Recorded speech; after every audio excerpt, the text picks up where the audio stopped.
Fine. Right. So you're operating, doing a ptosis surgery, and then you injured yourself with the anesthetic needle. And then you discover that the patient is HIV positive. What would you do in that scenario? So first thing I would want to do is, I'm assuming the operation is complete, so it's towards the end of the theatre. So yeah, fine. So if I'm in the theatre, I'd go to the sink. I would encourage the wound to bleed, probably holding it under water. I wouldn't put any occlusive dressing or anything on it at that time.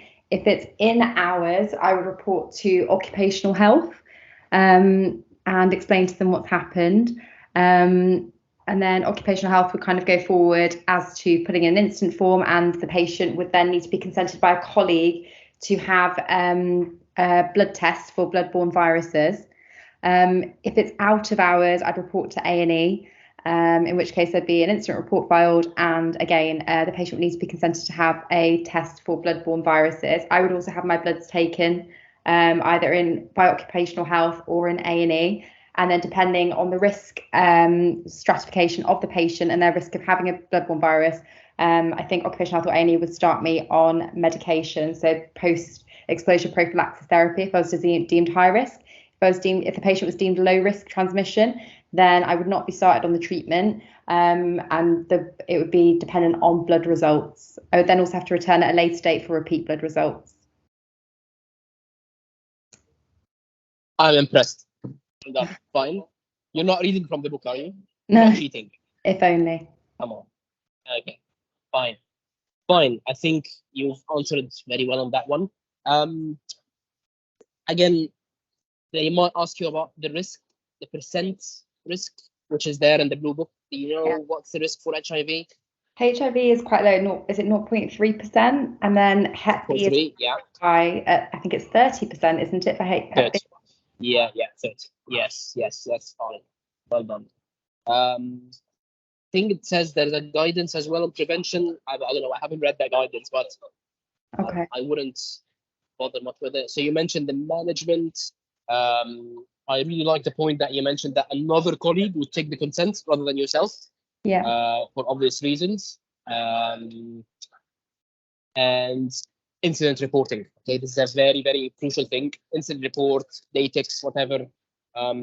Again, if the others can, relate. So obviously Priyanka, she works in the UK, so she's aware that in hours is different than out of hours. Okay, so maybe outside the UK it's a bit different. It will be different, obviously, but in the UK you have to mention if it's happening in hours or out of hours, because that will differ. Obviously, during the working hours, that would be the occupational health that you report to, and then they will guide you what to do. If it's out of hours, obviously, they're shut, so you go to A&E, and then they will advise, because I'm sure they've got these incidents a lot more than eyes. If they ask, it's unlikely, but if they do ask you about possible treatment options, the very clever way to do it is just to tell them, I can consult microbiology or infectious diseases or something, and they will be able to advise. Fine. Thank you. Has anyone got any other thoughts about that? I'm not sure. I mean, I ran out of questions. I'm not sure if because this actually did come back in a previous exam, so I can't think of any other questions they might ask in the exam, because we've still got half of the time left. After the skin prick, would you finish the procedure for the patient? That is a very good question. I mean, we did go with the side that it's at the end of the procedure, but I think it depends on the case as well. So let's say that you're doing an evisceration or you're doing a ptosis.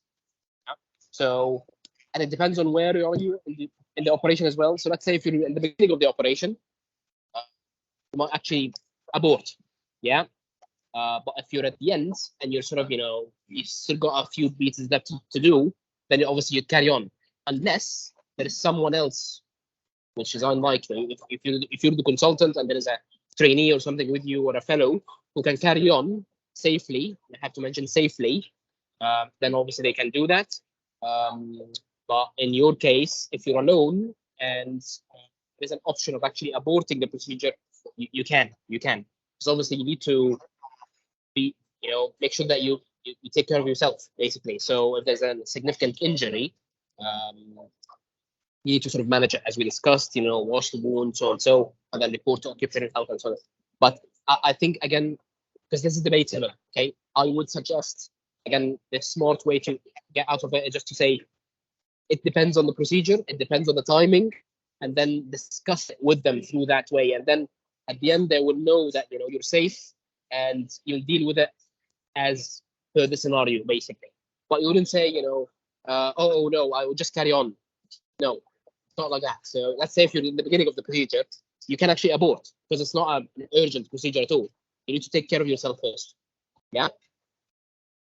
Thank you. And that way, yeah. Hi, I'm Dalia. So why would I ask another colleague to take consent from the patient in order to get his blood tests virology done? Because there is a conflict of interest sort of thing. So obviously, if you are the surgeon, you want to know if this patient has got active sort of HIV or not, for your own sake. Yeah. Obviously, you want to make yourself safer. So you just to avoid that sort of you pushing the patient towards having the blood tests. So you will tell them, let's say, put yourself in that scenario. You've got a needle stick injury, and then you're trying to persuade the patient to have the blood tests. Yeah, there's a conflict of interest in that sort of scenario. On the other hand, if there's another colleague, they will just have a sort of a neutral sort of position of the whole thing. But that's the main reason, because you try to influence the patient and persuade them to actually have blood tests, and actually they have got the right to refuse having blood tests. So that might be another sort of question to ask, but I don't think it's the sort of I don't think there's enough time in the station. But if they do ask you, does it have any right? Let's say if the patient refuses, then he refuses. That's all. You cannot force the patient, obviously, to have blood tests. And at that point, you just have to assume the worst and actually, again, consult infectious disease and microbiology, and then they will be able to advise what to do. But they're probably going to assume the worst and give you treatment anyway. May I add something, please? Yeah. Yeah, I think for this, they're usually a named person who is in charge in this scenario. For example, if it happened in the theater, that person, either clinician or theater manager, etc., who will be responsible for paper documentation of the incident, apart from the datex, and of doing the other steps necessary, like taking consent from the patient, etc.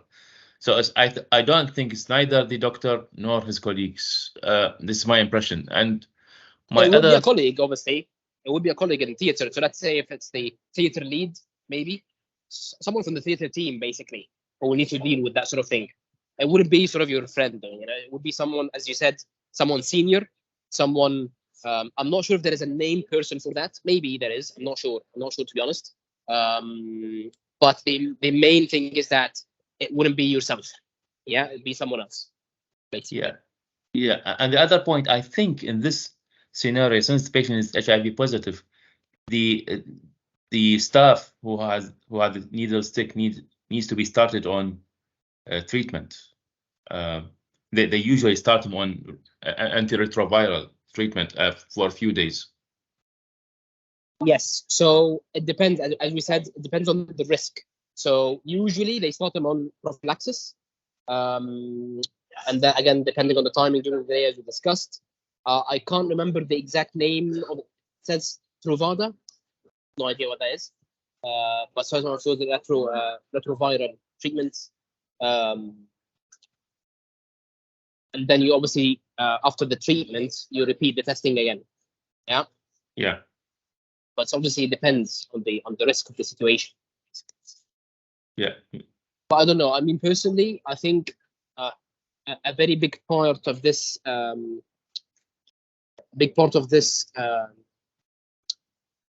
station is that you need to involve other people. Yeah. So you need to tell them that, you would involve your colleagues, you'd involve the theater team, you'd involve occupational health, you'd involve other people. Again, the worst that can happen is that you ignore the whole thing. Obviously, no one would say that in the exam, but they just want to make sure that you're safe and you know that there is a protocol to it, basically. Because the easiest thing you can do is just ignore the whole thing. So that's the main reason why they've asked this question, basically. Yeah. Fine. Shall we carry on? Can I ask one more question? Sorry. If the patient doesn't give consent for blood, what would be the procedure then? I guess, would that just be that they get the prophylaxis? I think so.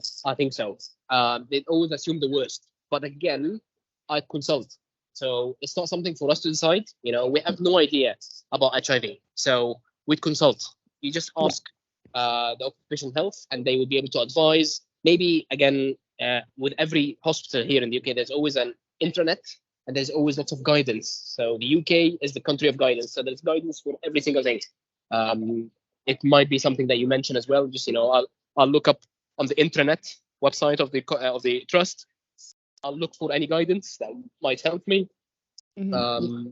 But definitely, I'd just consult someone else, and they will be able to advise. Okay, sure. There's no point in sort of guessing, because there's always some others to help you.